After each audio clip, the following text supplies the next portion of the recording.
Sa unang pagbasa, gihisgutan ang kinabuhi ni Propeta Elias nga gisulti ni Propeta Sirach.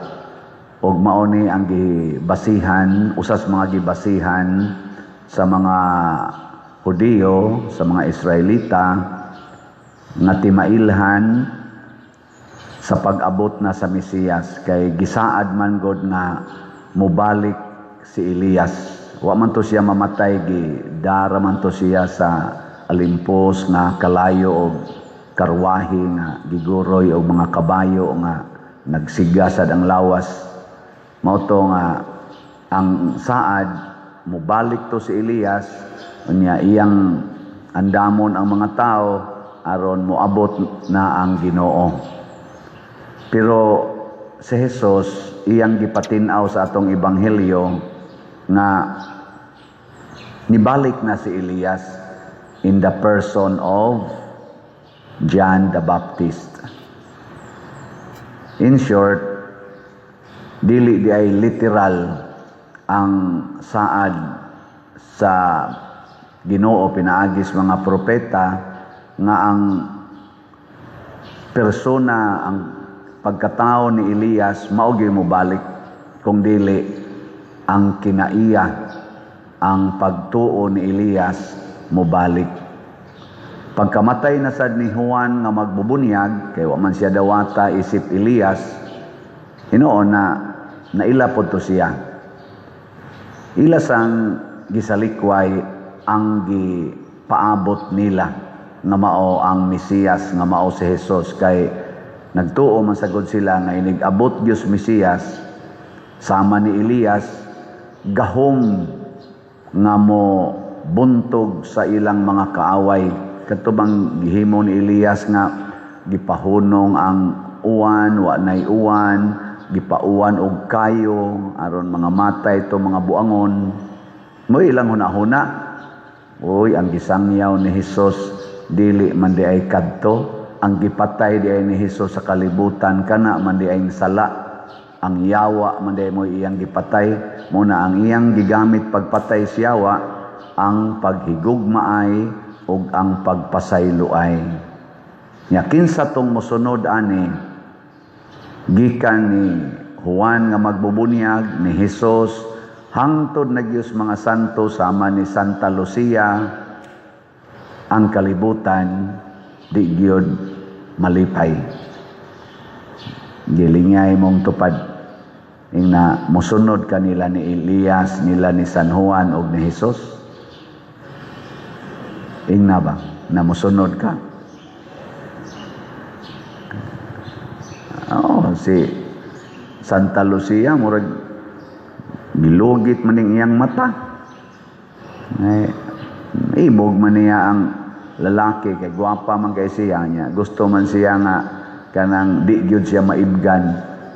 Lugiton bitaw ni iyang mata. Istorya ako ra na kanang tradisyon ba nga iyang gilugit iyang mata para mawa iyang kagwapa, kay usas madanihan sa mga laki niya ang iyang yung mata.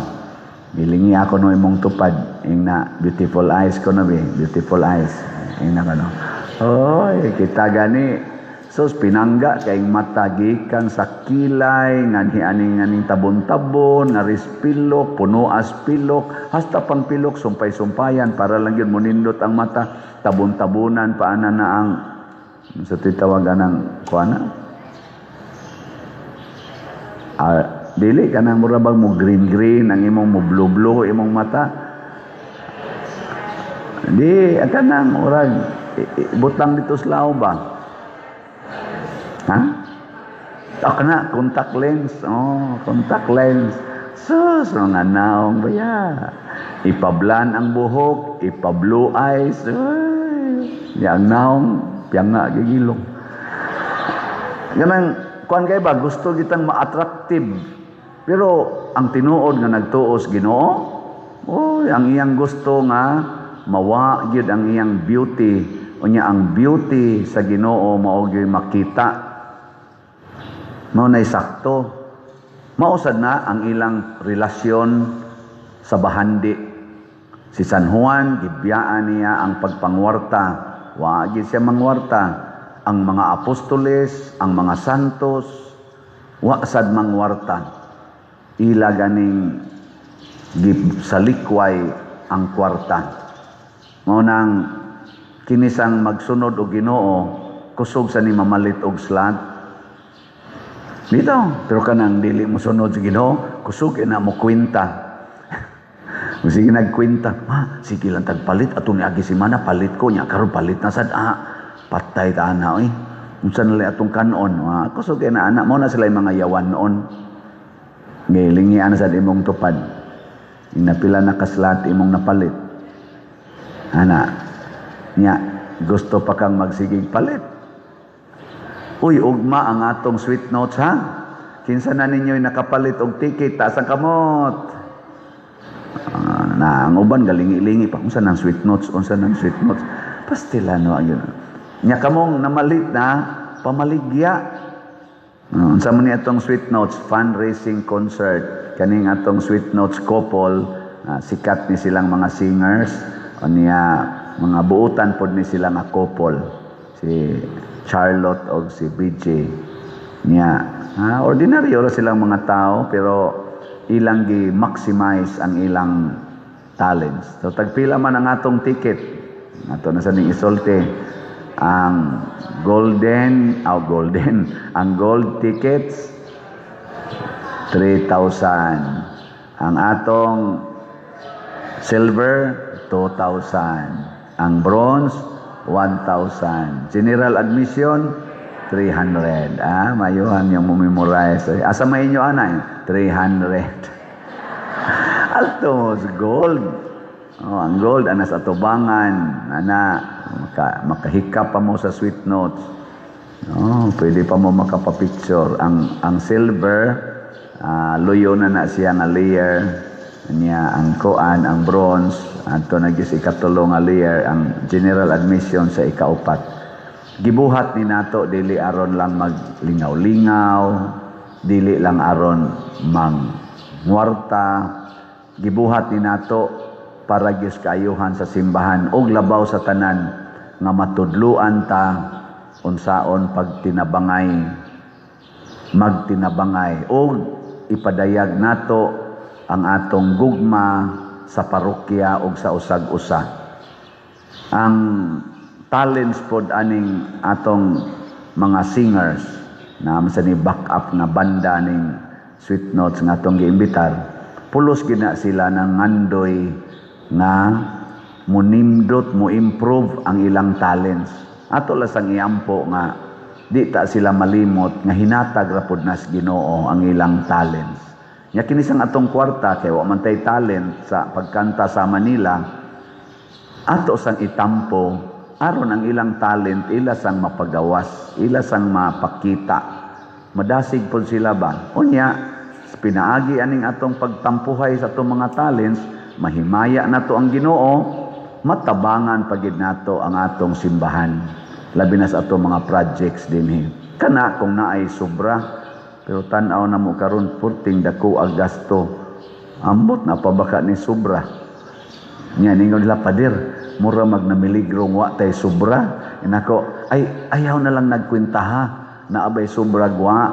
Ang importante ang ginansya ginato ani kining atong kahago, kining atong pagplano, pagtinabangay, ang mga tao nga nitampo nato, mao gini ang nindot kayong atong tan-aon. Kay kana manggong pagtabang sa atong isig katao, paghago hapit way tulog, siging plano para mahitabo ang usa ka maayong gimbuhaton, gikinahanglan kay nato. Gikinahanglan kaayo kaysa maniguro lang kita sa ato ba? Niguro ta. So muna ako mong reportan sa mga taong manggihatagon ang atong slots, ang grace, muna niyang update. Ang atong halin abot nag 99,864 ka slots, naapay 600,136 ka slots na available tag 100 pesos per slot. Doon na ni 70 slot challenge nga tag 7,000 per challenge, 293 na sad ang atong nadawat. Nya ang atong PPSC para aning ato dinhing mga proyektos parokya, ang atong halin iabot nag 77,617 ka slots, na apay 22,383 ka slots nga available, tag 100 pesos per slot. Nya doon na ni 162 slot challenge nga tag 16,200, 182 na ang atong nadawat. Nya ang atong DPR 22,734 ang ato nang natigom ka slots. Ato ning gitarget nga makahimo na ni og mga balay, mga 38 ka balay nga mo budget og 50 to 60,000 per house. Bana-bana pa lang na ha, masugda na og himo karon pang sunod semana after sa ato aning after ugma sa atong concert sa Sweet Notes. Unya ato sang ipahibalo dinhi nga ang atong misa di Galio lain na sa ninatong activity nga magkahiusa ta og grabe gini kaayo kay murag kultura na ninato. Ang atong misa di Galio atong sa ulogo na karong Pitsa 16. Nya ang atong misa duha ni siya ka misa alas 3 sa kadlawon og alas 5 sa kadlawon dinhi sa atong kaning simbahan. Dito sa mga kapilya 14 ka kapilya na ay magmisag 3:30 na sa magmisa og 5 o'clock in the morning. Ato nang gipaningkamutan aron ma-exercise gid ang atong pagtuo ug kasuod ngadto sa Ginoo pinaagis mahal nga Birhen Maria. Unya nagkinahanglan ta dinhi to assist sa atong pagsimba nga murag mo arang-arang gyud. Nagkinahanglan tag mga lead walls, mga tulo tingali ka lead walls kanang dagko ba nga murag tibing dagko kayo ana dias gawas. Nya moabang lang ta kay umantay ato mao na nga nag-inquire pa kurog pilay abang ato lang nang ibana-bana tag 50,000 lang usay atong initial nga budget gikan sa December 16 hangtod December 24. Ambot og paigo ba kana pero kada lang usay atong gibana-bana. Naamoy extra diha nga mo sponsor mo usa ka lead wall inyong abangan 50,000 lang. Nya og makuwangan kita na lang puno og masubra sad ipalit na lang nag-slot. Di ba? Nya thanks be to God do na nay nag-text nako nga pader moangkon kog usa ka abangan nga lead wall. Atong pakpakan usa nako para ba ni siguro og 50 bagin sig mo sobra ni pero okay lang ato lang punan. Unya ang ato dinhing mga paningkamot dili ni usbonako dili ni pagpagarbo o pagpangwarta mao ni ang pagtuo nga gipuy-an sa mga apostoles nga ang katilingban kinahanglan gyud palambuon ug makita gid nato ang Ginoo diha sa katilingban. Unsa titubag nato sa Salmo?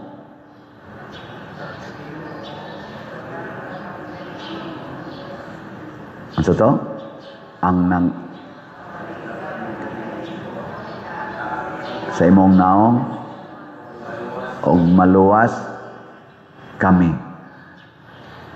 Pakitaa kami sa imong naong Ginoo ug maluwas kami. Unsa may naong sa Ginoo? Mao ang simbahan, ang katilingban, ang naghiusang katilingban, ang nagtinabangay nga katilingban. Ug mao sa nay kaluwasan. Mag-iyahay na ganita, mao na nay kadautan, kapildihan. Ngilingi ana sad imong tupad ing na makighiusa kanako. Kanang wa mulingi mga yawan o na ano man mo mulingi nga ni among kita simbahan. Ing nabay na makighiusa kanako. Mo bitaw na nga dinhi moingon ta ang inyong mga bata dadagi dinhi sulod simbahan. Ayaw dihas gawas. Kaya na may uban moingon pader ra ba dayon ra ba nagbuyag sa mga bata o maglihok-lihok anhilang tas gawas. Di gyapon na mao. Nga naman igabot nimo simbahan dadag gyud ang inyong anak nga sa sulod bisag unsa pa na kasiaw bisag unsa pa na kalihukan. Nya igabot diri sulod moingon ka, mo behave ta didto ha kay ni kinahang mangtan-aw na ta ni Lord ana. Nya di gyud mo behave kay bata man na asas gawas, manggawas lang usa ka kay madisturbo sila diri. Ana, sunod na sang buwan, sunod na sang semana, dado na sa nimo diri. Imo gyapong ingnon mo behave ta aron makaampo ta ni Lord. Nya di gyapon mo behave, dado na sad ngadto. Sa sige nimong balik-balik, layo ra nang 3 ka tuig oy. Buotan na kay na. Lagi. Nya mo na imong sakripisyo para simbahan. Ang resulta ng bataa, magsigi na nagsimba. Kano man, accepted man siya. Pero igabot diri, imong iso diri, nya igabot iniglihok, imo ding tapinan ang bakbak. Sobo. Nya imo ding hadlokon, pader, suko na mas pader. Tulion ka ng pader. Ang bata, magtanom na nagkahadlok. Magtanom o kahadlok. Din ana mo anhi dinhi. Unya kung mo anhi sa kagsimbahan, adto ra sa nimo gawas ibutang, dinhi lang tas gawas. Ang naa day sunahunas bata, basta mo adto kog simbahan, ari ra gyud kos gawas.